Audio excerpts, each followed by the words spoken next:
নাহমাদুহু ওয়া নুসাল্লি আলা রাসূলিহিল কারীম আম্মা বা'দ ফাআউযু বিল্লাহি মিনাশ শাইতানির রাজীম বিসমিল্লাহির রহমানির রহিম। সম্মানিত দর্শক মণ্ডলী, আসসালামু আলাইকুম ওয়া রাহমাতুল্লাহ। এই যুগে মানুষের সবচেয়ে বড় টেনশন হলো টাকা পয়সার টেনশন। এর পেছনে ছুটতে ছুটতে মানুষ হক না হকের পার্থক্য, হালাল হারামের পার্থক্য ভুলে যায়।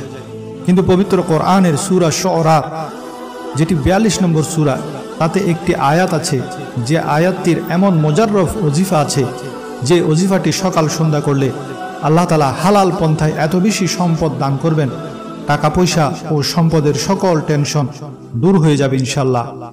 সে আয়াতটি কতবার পড়বেন, কখন পড়বেন, কিভাবে পড়বেন, তা আজ বিস্তারিত বলবো ইনশাল্লাহ। তার আগে অনুরোধ, যারা আমাদের চ্যানেলটি সাবস্ক্রাইব করেননি এখনই সাবস্ক্রাইব করে নিন এবং পাশে থাকা বেল আইকনে ক্লিক করে রাখুন, তাহলে আমাদের পরবর্তী সকল দোয়া ও আমলের ভিডিওর নোটিফিকেশন আপনি পেয়ে যাবেন। আজকে সূরা শুআরার যে আয়াতের ওজিফাটি বলবো, সে আয়াতের অর্থ হলো, আল্লাহ তার বান্দাদের প্রতি অতি দয়ালু, তিনি যাকে ইচ্ছা রিজিক দান করেন, আর তিনি মহা শক্তিধর পরাক্রমশালী।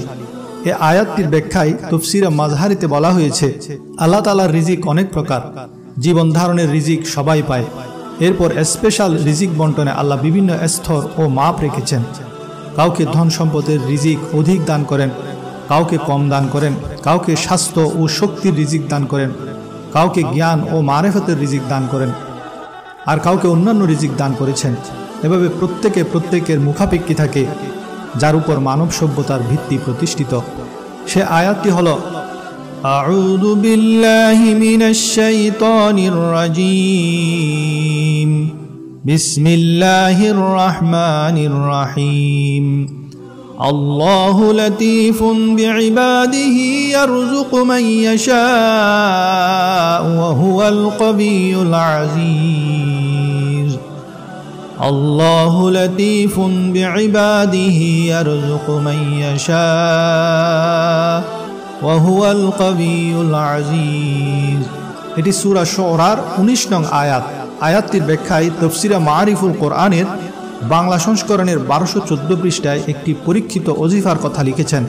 তা হলো, এই আয়াতটি যে ব্যক্তি প্রতিদিন সকালে 70 বার, সন্ধ্যায় 70 বার পাঠ করবে, তার টাকা পয়সা, ধন সম্পদ, রিজিকের সকল অভাব অনটন আল্লাহ তাআলা দূর করে দিবেন। এটি বহুল পরীক্ষিত একটি আমল। আল্লাহু লাতীফুন বিইবাদিহি ইয়ারযুকু মান ইয়াশাউ ওয়া হুয়াল কাবিয়্যুল আযীজ।